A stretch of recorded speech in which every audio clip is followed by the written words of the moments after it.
seems to be self-evident that all men are created equal. As a member of Congress, I get to have a lot of really interesting people in the office, experts on what they're talking about. This is the podcast for insights into the issues. China, bioterrorism, Medicare for all, in-depth discussions. Breaking it down into simple terms. We hold these truths. We hold these truths. With Dan Crenshaw. The Eagle has landed. All right, welcome back, everybody. Got a solo episode for you today because I want to go into some depth on op-ed I just released into the Wall Street Journal opinion page titled, "Why Does Reopening Polarize Us? The Divide Over Lockdowns Reflects Deeper Differences in Attitudes About Risk, Liberty, and Morality." I think this is a pretty interesting topic because I think we've all seen that for some odd reason, the debate over reopening the economy has fallen almost exclusively along political fault lines. And at first glance, that doesn't seem very intuitive. It really shouldn't be that way, but it clearly is. And I outline a bunch of reasons why that might be. First, I kind of want to prove my case, if you don't believe me. I think maybe a lot of regular people out there, Republican or Democrat, might be thinking, hey, I've been in favor of reopening the economy and I'm a Democrat, so I don't think this applies to me. Yeah, fair enough. Of course, there's always examples, but for the most part, I would say the most prominent voices on the left have advocated for continued shutdowns, and I think the most prominent voices on the right have done the opposite. And I think the same applies to political pundits and in the polling as well. Let me give you some examples here. This would be examples of the left really shaming the idea of reopening at all. Joe Biden. I've said it before. This is quoting. I've said it before and I'll say it again. No one is expendable. No life is worth losing, to add one more point to the Dow. So he's really implying here that anybody who wants their stock markets to do better, who wants more jobs, who wants better economic growth, is effectively trading lives for that. That's the implication. Okay. The Atlantic had a really telling headline. Georgia's experiment in human sacrifice. Yeah, I didn't misread that. Georgia's experiment in human sacrifice. The state is about to find out how many people need to lose their lives to shore up the economy. What an incredible overstatement. What a disingenuous, bad faith argument. I thought the Atlantic was better than that, but they're not. Beto O'Rourke, I am just so personally disappointed in our national leadership and our president and in our governor, who I believe is prematurely reopening this state. Easy to say that when you're really, really wealthy, Beto. Easy to say that when you have a job, but that's what you're seeing. Andrew Cuomo, governor of New York. But if you ask the American people to choose between public health and the economy, then it's no contest. No American is going to say accelerate the economy at the cost of human life, because no American is going to say how much a life is worth. Job one has to be to save lives. That has to be the priority. He's been all over the place on this. He recently sort of tracked in a different direction that sounded more like what Republicans would say, because I think he sees that the public is getting sick of this sort of binary rhetoric that anybody who wants any kind of sense of normalcy or freedom is sacrificing other people's lives. And we're sick of being forced into this sort of dual track, this black and white view on reopening. But there was that other case too, where Andrew Cuomo really shamed that reporter too. If you recall that one, I don't have the transcript in front of me, but really went after this reporter who was asking about these things, and said no. I mean, and repeated that if it saves one life rhetoric. And so you hear this from the left: if it saves one life. Now this is interesting because it's never been applied to any other risk that we take. It's never been applied to cancer. It's never been applied to heart disease. I mean, because if you use the same logic and you know what causes heart disease and things like this, it's obesity, diet, things like that, then you would implement the same kind of draconian measures to force people's behaviors to change, you would think, because that kills hundreds of thousands of people a year. Same with car driving. I mean, if you really cared about if it saves one life, then you would take more draconian measures to save people from car accidents. You make the speed limit 20 miles an hour. Heck, just don't even let them drive. Social distance on the road. Can't have more than a certain number of cars on the road at any given time. You would have less car accidents, guaranteed. And then you could moralize over the issue and say that you're saving more lives. It's just interesting because nobody would think of doing that. But for some reason in this case, it's the first step that we took. And we're going to dive into the psychology of why that might be. I think there's a lot of reasons. Washington Post did some polling on this just to further my case. Again, I want to make sure that we're on the same page here, that this clearly is a division between the left and the right. You know, the push to reopen has been driven by Trump and largely by, this is from the Washington Post, been driven by Trump and largely by Republican governors. And the polls show Republicans are far more supportive of opening businesses than Democrats. Democrats and Democrat-leaning independents overwhelmingly oppose opening all types of businesses. While Republicans, they're a little bit mixed. They're more in favor of reopening, I think, common sense things like golf courses, and less in favor of dine-in restaurants. Majority of Republicans say they're comfortable going to the grocery store, but the majority of Democrats say they're not even going to the grocery store. Just 10% of Democrats say they would be comfortable eating at a restaurant. 36% of Republicans do. 22% of independents also comfortable eating at a restaurant. Just to remind everybody here in Houston, we're eating at restaurants. This from Roll Call also went into the issue a little bit and notes that Democrats really envision this sort of long path ahead where our public health experts get to decide every single policy. And the end goal is to completely stop the spread of the virus. Now, mind you, that's a shifting in goalposts of our goals. The original goal was to make sure our healthcare system was not overwhelmed. And the Democrats know that this approach is only sustainable with completely unprecedented, basically open-ended government spending. And the problem is that in and of itself is not sustainable. At least that's my take on it. My Democrat friends would, of course, disagree with that. But they envision a very different future. I think Republicans believe that the government can only do so much, and that the only way to go forward and to actually mitigate the economic and societal damage of the lockdowns is to actually reopen the economy and live side by side with the threat, just like we live side by side with bazillions of other threats that we face every single day. This article goes on to talk about how even some blue states like Colorado, which is not really a deep blue state, but it's they've started to reopen against the CDC guidelines. Now, I'll remind you, the CDC guidelines basically state that for 14 days, you want to see a downtick in coronavirus cases. I think this guidance, well, I think it's just that. It's a guide. It's definitely not a rule. And let me debunk the rule, or the guidance just really quick. It depends on the absolute numbers under that curve. And I don't know why people don't talk about this enough. So the CDC guidance is basically saying the shape of the curve has to be doing this. It has to be on a downward trend. Well, that's fine. It's nice to have that, but what if your case numbers are very low under that curve? Okay, what if it's stagnant? What if it's like Texas has been? In Houston, it's pretty much been, I'm going to say, because I follow this every day, I'm going to say around 100 new cases a day. It wasn't really going down, but it wasn't spiking either. It was just sort of stagnant. And you're seeing that in Texas more generally at around 1,000 cases a day. Okay. But 1,000 cases a day is extremely manageable. Our hospitalizations are actually going down. There's no apocalypse here, but it doesn't meet the CDC guidelines.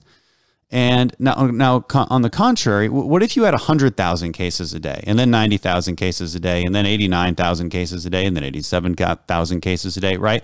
And then you get down to like 70,000 cases a day by the end of that 14-year period. Well, in theory, you'd be meeting the CDC guidelines, but you'd still have a lot of cases, right? And there's a good chance maybe, depending on where you're at, your hospital system would be overwhelmed. So again, it's just proof that the real number that matters is the absolute value under that curve and how that compares to your hospital capacity. The shape of the curve is interesting. It's good for, but here's the other thing. You only know it in hindsight. You can't predict it. You can't see, you can't know when you're at your peak. You can only look back in time and say, okay, it's gone down. But if it hasn't gone down, but your total case numbers are just not that high to begin with and your hospitalizations are low, well, then you should be doing what Texas is doing. And luckily, again, I think we have thinking politicians and leaders in Texas that understand all the data, not just some of it. But again, if you're on the left, you appear to only care about that a few particular data points. And I just think that's the wrong way to think about this. But nevertheless, it's simply following along those partisan lines. NPR reported on this too, talked about how Texas Democrat Rep. Joaquin Castro was very much against Governor Abbott's orders to let the stay-at-home orders expire. So Castro says there is more testing in Texas now than there was in the beginning, but not nearly enough. Or to scale that, you would need to be able to say, okay, we're testing enough people and our curve is where we would need it to be, Castro says. Okay, again, this obsession with the curve, it's an incomplete analysis. And I wonder if he knows that. I don't know.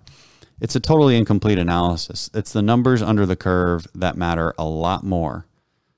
And the point is, everybody, is that this is clearly a partisan divide. I think if you're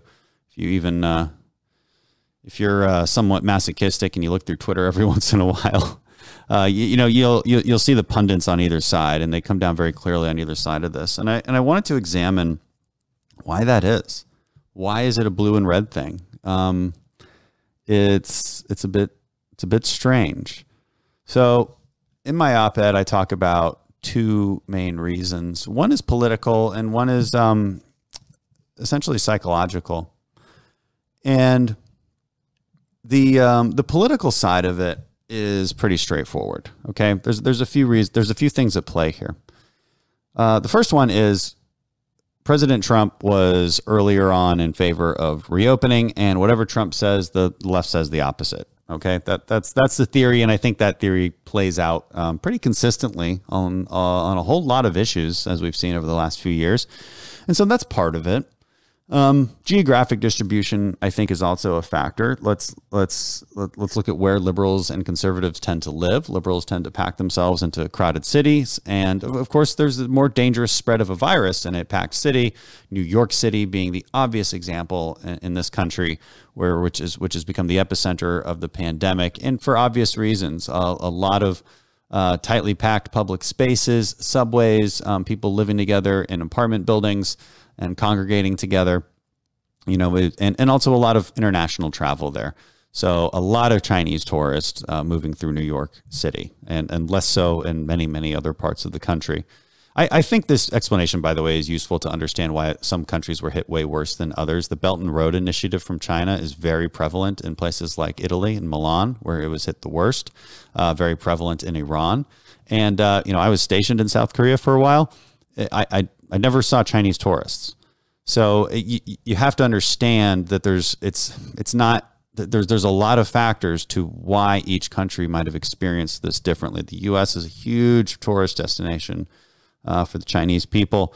And let's not forget that China did not allow travel within China from Wuhan, but they were happy to let people leave Wuhan internationally and spread to Europe and spread even more in the United States.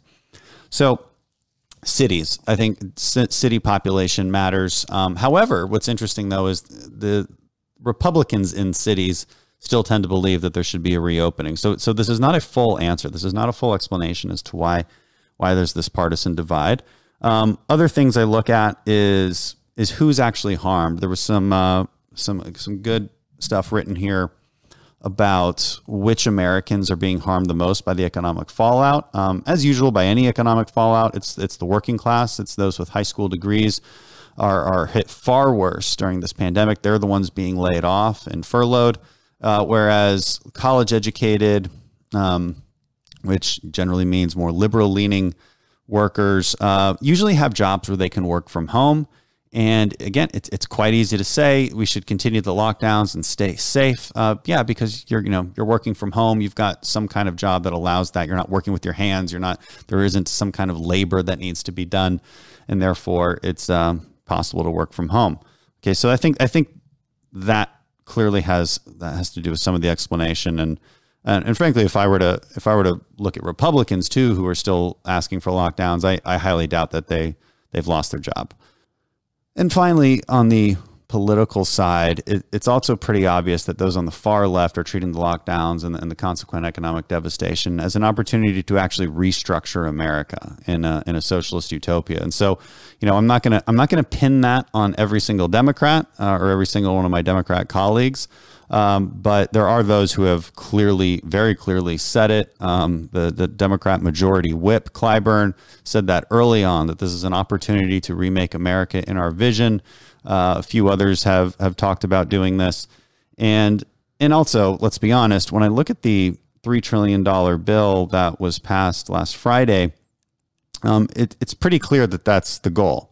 So whether they say it out loud or not, I think the reality is they're passing bills that are a restructuring of America, with very liberal policies placed in those things that are really not about propping up the economy temporarily, but about permanently transforming it.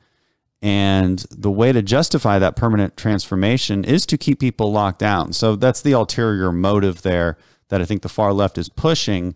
And I think your maybe more moderate, well-meaning liberals are happy to go along with it.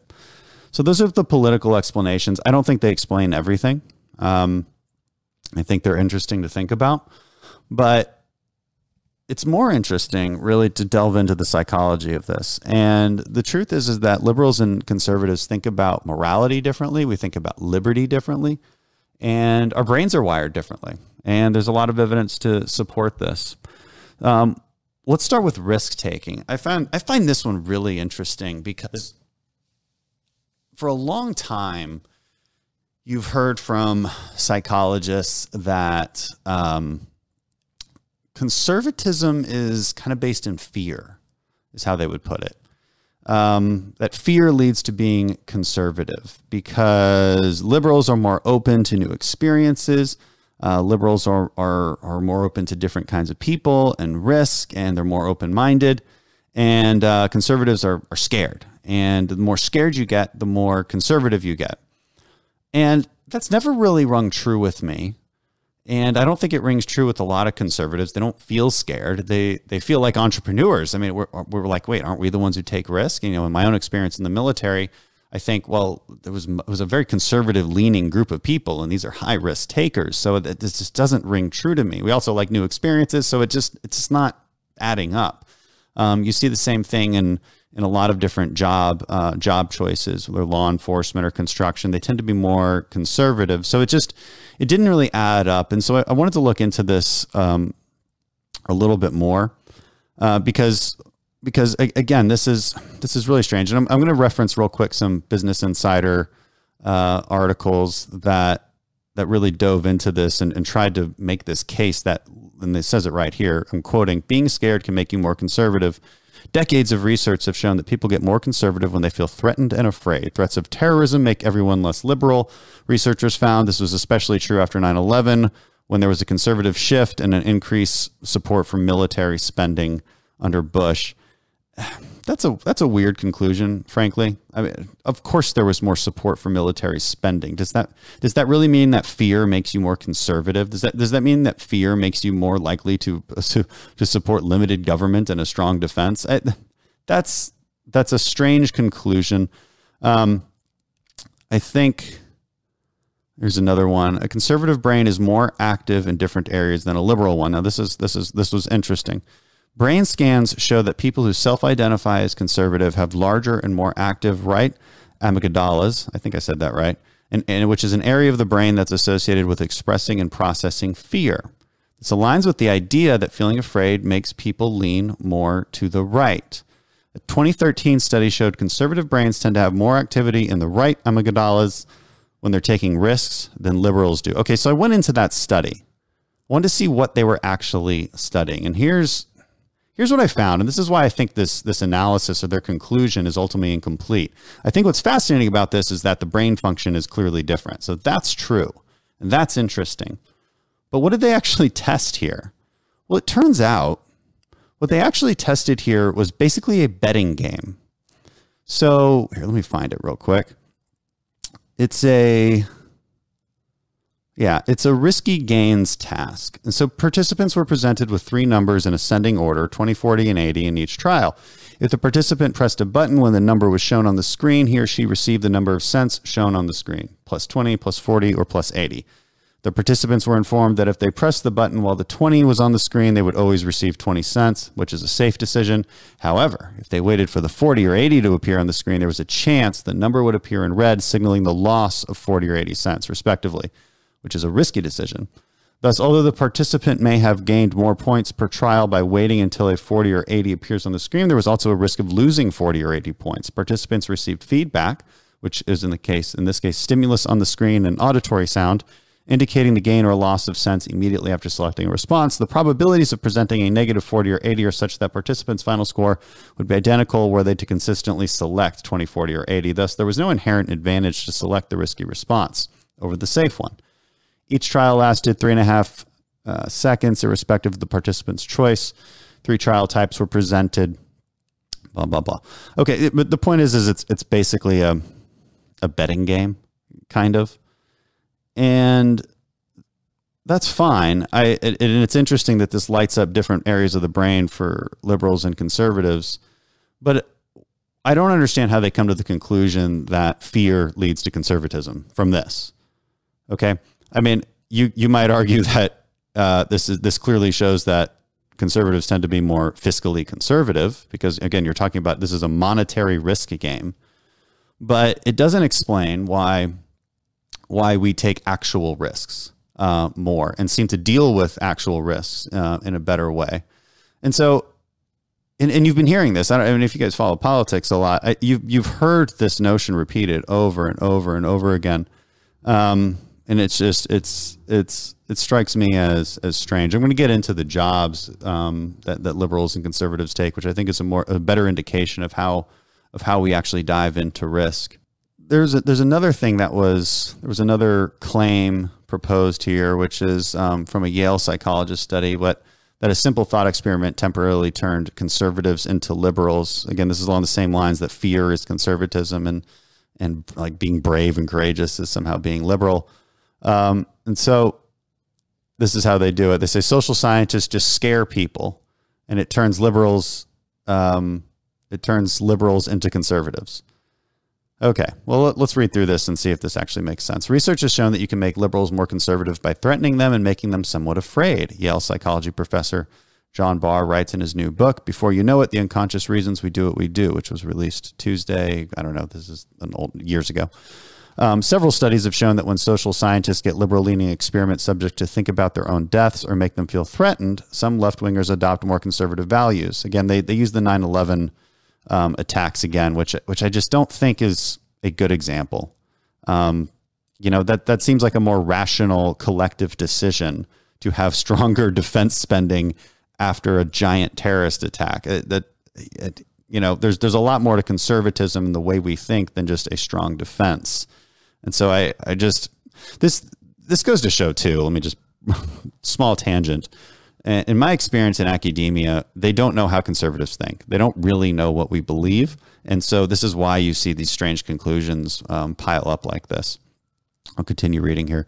The hypothesis social science developed about this effect is perhaps best summed up in a 2003 review of research on the subject. People embrace political conservatism, at least in part, because it serves to reduce fear, anxiety, and uncertainty, to avoid change, disruption, and ambiguity, and to explain order and justify inequality among groups and individuals. I actually don't have a huge problem with that statement because I do think it is true that liberals tend to be more open and less risk averse to multiculturalism.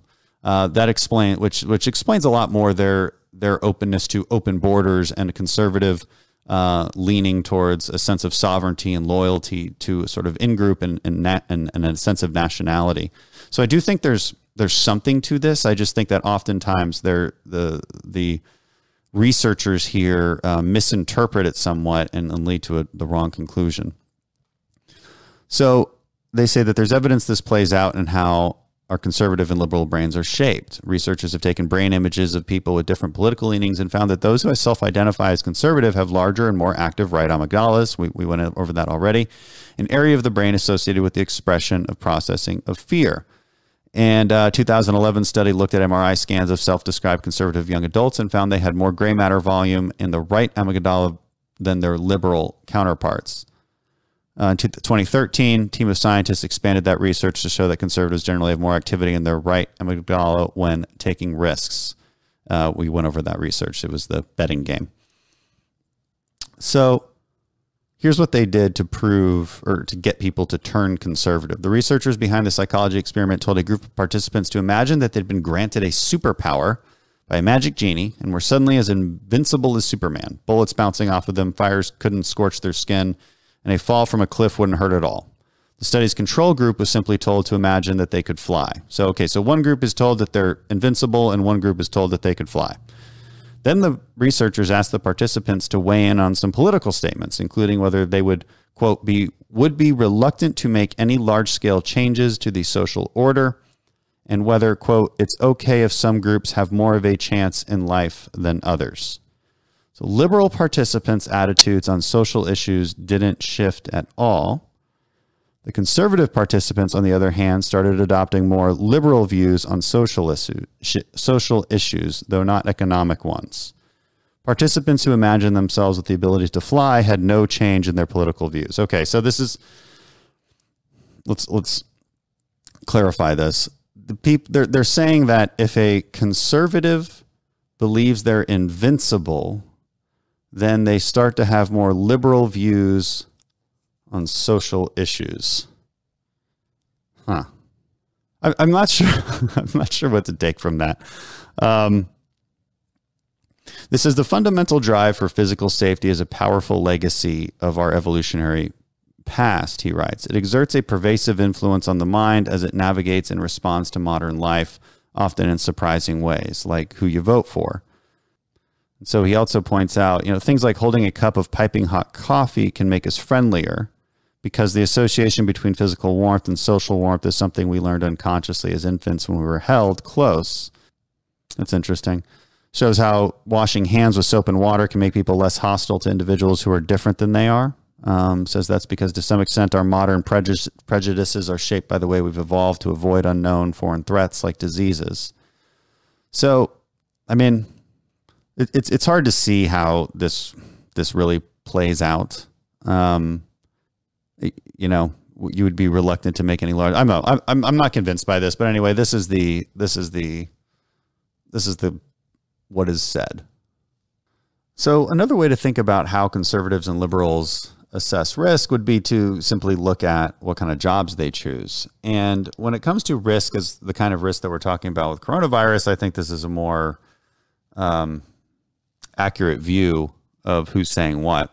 And so it's pretty obvious, and I've got one article right here that goes into this, and I don't think it's very much disputed. But on the left, you've got things like gardeners, chefs, comedians, poker players, union organizers, environmental scientists, psychiatrists, booksellers, architects, yoga instructor, floral designer, sculptor, environmentalist, flight attendant, bartender, librarian, taxi driver, innkeeper, a chairwoman, pediatrician, midwife, carpenter. I would probably add in there a lot of, I think we all intuitively know most tech workers are probably leaning liberal. Then you look on the right and you see things like sheriff, farmer, cattle feeder, business owner, petroleum, oil workers, petroleum engineers, truck drivers, pilots, loggers, a lot of surgeons, doctor types in this list as well, plumbers, a lot of home building, and also, so law enforcement's in there and a lot of military as well. So the point is there's a very clear difference in actual risk. I mean, physical risk to the jobs taken by those who lean right and those who lean left. And so it seems pretty obvious that while the psychology research tried to indicate, and I think unsuccessfully, that conservatives are risk averse, it depends on what kind of risk you're talking about. And a little bit of nuances in order here. So while I think it's true that liberals tend to be more open to risk in the sense of societal change and openness to multiculturalism, openness to, a kind of like a backpacking through India sort of trip, conservatives are maybe less open to that. And we're actually going to get into the morality of why that might be. But it's also very clear that conservatives are more willing to confront real physical risk. And I think there's a lot of evidence to suggest that. So, and now how that actually, why that actually means that our brains function differently, and why that is, I think there should be more research on that. I think that is interesting. I think it's very clear that we are wired differently, but it's not obvious to me that those doing that research came up with the right conclusions. I think their conclusions were way overly simplistic. So let's move on. That was an interesting conversation, but let's move on from the risk part to how conservatives and liberals view liberty.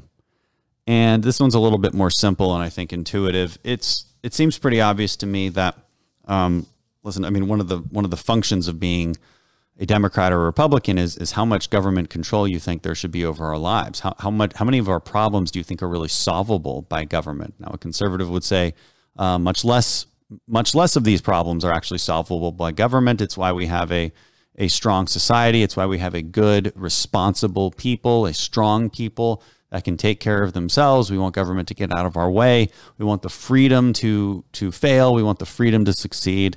Liberals are much more likely to say the opposite, that every problem should be solved by government. And and you hear this from people like Bernie Sanders. I've heard it many times. You can't be free if you don't have free healthcare. You can't be free if nobody's paying for education. You can't be free if not this service, and this and that. I hear that all the time, and such statements are really nonsensical to conservative ears, because the conservative emphasis on personal responsibility leaves a lot less room for the government micromanagement that we're witnessing right now. So we quite literally view the notion of liberty differently, and I think that plays out pretty significantly in the coronavirus debate, where a liberal is more likely to say that it's the government's job to force safety on you. I mean, they really believe that. Conservatives do not believe that. I'm very happy with the guidelines, but I don't think that you can cross the line and actually force those guidelines on people, mostly because these are restrictions that were perfectly accepted and encouraged even just a few weeks ago. And you can't turn society on its head that quick. You will see a backlash, as you have seen. And I don't think these are just rules. I don't think these are just laws. And we can get into a much deeper discussion about the purpose of law, and the purpose of law as with respect to preventing the infringements of rights on one another. And I don't think this meets that criteria. I just don't. Especially when people are voluntarily interacting with each other. Now, it might be different if, say, an infected person knowingly infected and rushed through a nursing home and coughed on people. You'd have good cause there to put that person in jail. I think our sense of justice would intuitively tell us that is a wrong thing to do. But the notion that people can't voluntarily engage with one another, say a salon owner having customers come in and one pays them money while the other cuts their hair, that kind of voluntary transaction, I don't think can be punished by government when it was legal